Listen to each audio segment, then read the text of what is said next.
Hello Deckers, Liam here. Tony Hawk's Pro Skater 1 and 2 have now finally arrived on Steam after being Epic exclusive for about 3 years. The good news is that it runs out of the box with the latest Proton 8, and it does perform pretty damn good as well, and it looks really good in motion on the Steam Deck screen directly.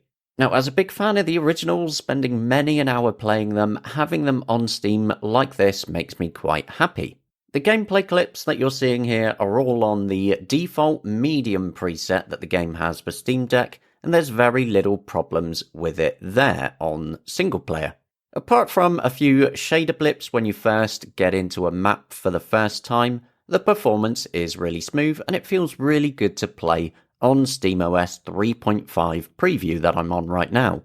Now, I've been enjoying my time with it, although I am just clearly as useless as I was when the original came out on PlayStation all the way back in '99. It's a bit prettier now, of course, since it's a remaster, along with the Creator Park and Creator Skater, and it's not a bad package, really, if you love your skating games and you want something a bit more classic like this, compared to the likes of Skater XL, which also works on Steam Deck. So that's the good news. It performs well and it runs out of the box. But there's two major problems with this game that I'm going to explain.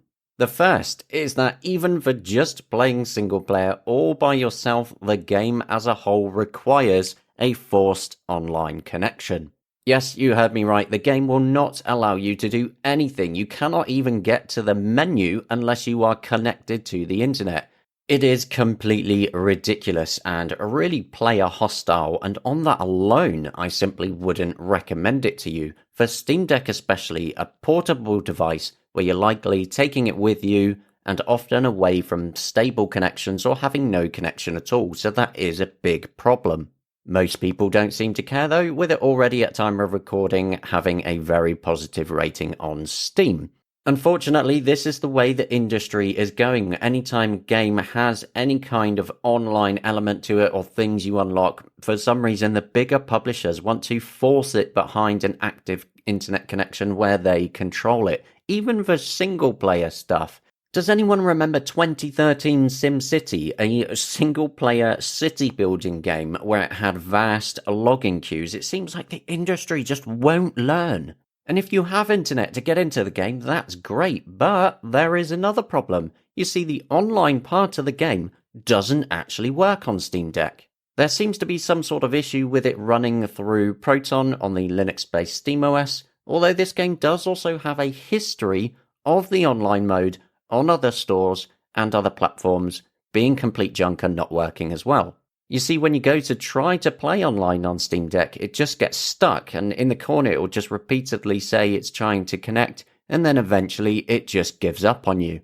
That sort of issue, though, is something that potentially Valve can actually fix in an upcoming Proton update, so that might possibly be fixed in future. Right now, though, overall, I simply can't recommend it to anyone on Steam Deck because of the major online issues. And it really saddens me that a remaster of such classics has forced online DRM mechanics like this. It feels gross, just wrong. But it's published by Activision, so that's kind of expected, right? Like I said, that's where the industry is going. These bigger publishers want everything to be online so they have the control.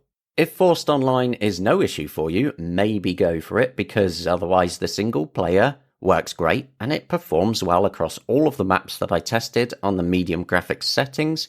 Just keep in mind the online play does not work right now. That's it for this video. I felt like I needed to get word out on this one before lots more people go buying it. Be sure to also regularly visit the gamingonlinux.com website, where I'm writing up all the news as it happens pretty much every day. Let me know what you think in the comments. Thank you for coming along, and I'll see you later.